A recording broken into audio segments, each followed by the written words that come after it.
রোজার মাস সবসময় যেটা বলছি সংযমের মাস। তো একটা সংযম আমরা চলেন সবাই মিলে করি, সেটা হচ্ছে নিজেদেরকে সংযম করি, নিজেদেরকে সবার আগে সংযম করি দেখানো থেকে।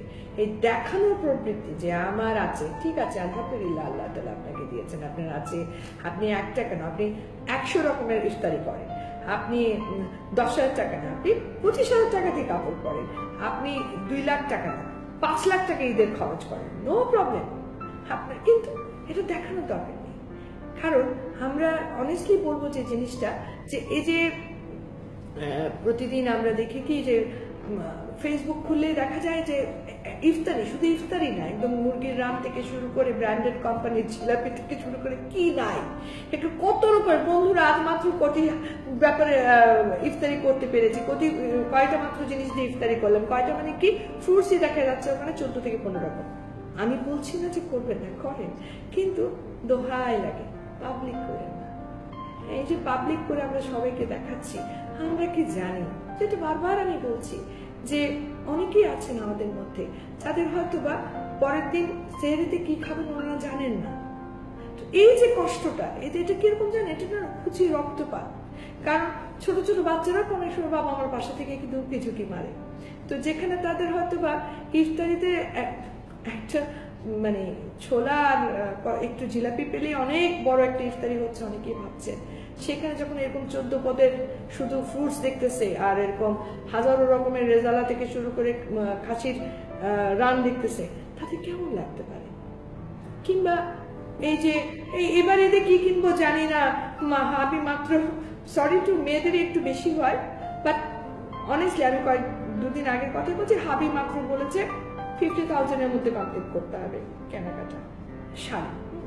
তো এখন এই যে মাত্র 50 বলছে, এটা হয়তো বা অভিমান বলছে বা রাগ দেখাচ্ছে, তো এটা পাবলিক করার কি আছে? এটা বাড়িতে বসে কথাবার্তা বলেন না কেন? এটা তো আমাদের পাবলিক করার কোনোই দরকার নাই।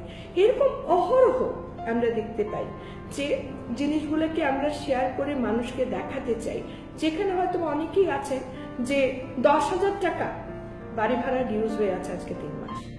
এমন অনেকেই আছে যে এবারে ঈদের নতুন কাপড় কেনার চাইতে অনেক বেশি ইম্পর্টেন্ট বাচ্চাদের স্কুল খুললে পরে বেতনের টাকাটা দেওয়া।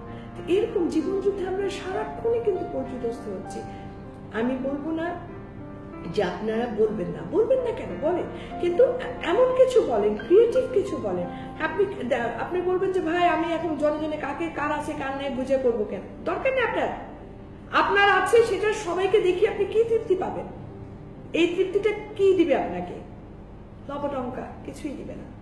অনেস্টলি দেখানোর যদি হয়, আমরা সবসময় আমি বলি যে কথাটা, যে আমরা তথাকথিত মানুষকে দেখিয়ে যে তৃপ্তিটা মনে করি পাচ্ছি, সেটা কিন্তু বেশিরভাগ ক্ষেত্রেই মানে মানুষের ভেতরে রক্তপাত ঘটায় এবং কাউকে কষ্ট দিয়ে নিজের অজান্তে, সবসময় যেমন ইচ্ছে করে তাও কিন্তু না, নিজের অজান্তে এই যে রক্তপাতটা ঘটানোর কেন আমরা দায়ী হতে যাচ্ছি বলুন তো?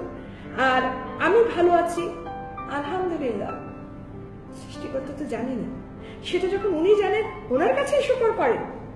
দেখানোর যদি হয় তাহলে কি করেন? নিজেকে সংযমে রাখেন, নিজেকে কন্ট্রোল করে পাবলিকলি আমি এটা করেছি, ওটা করেছি, এটা কিনেছি, 25 রকমের তরকারি দিয়ে ইফতারে সেহরি খেয়েছি।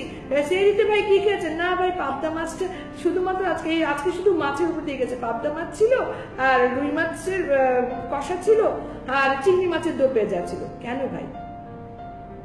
আপনি মাছ দিয়ে খাইলেন, ঠিক আছে আলহামদুলিল্লাহ, আল্লাহ তাআলা আপনাকে তৌফিক দিয়েছে, বাট এটা সবাইকে নিয়ে বলার তো দরকার নাই।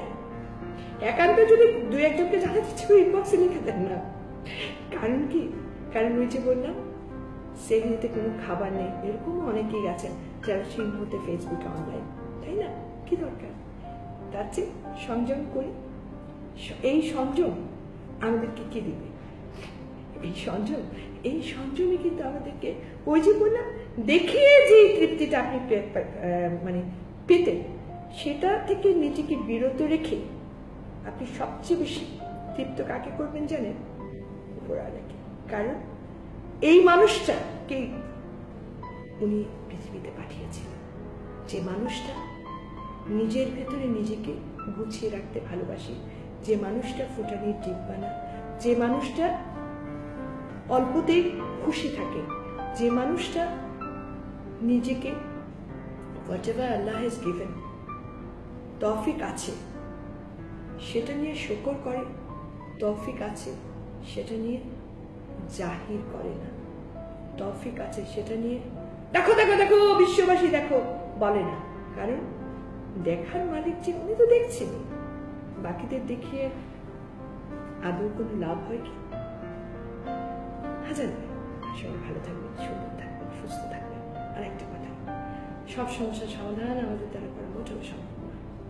তাই কিছু কিছু সমস্যার সমাধান আমরা সম্পূর্ণভাবে আল্লাহর ইচ্ছা, আর বাকিটুকুর জন্য উপরে আল্লাহ, আমি, আপনি, আমরা সব খুঁজে নেব সেই সমস্যার সমাধান। শুধু হাল ছেড়ে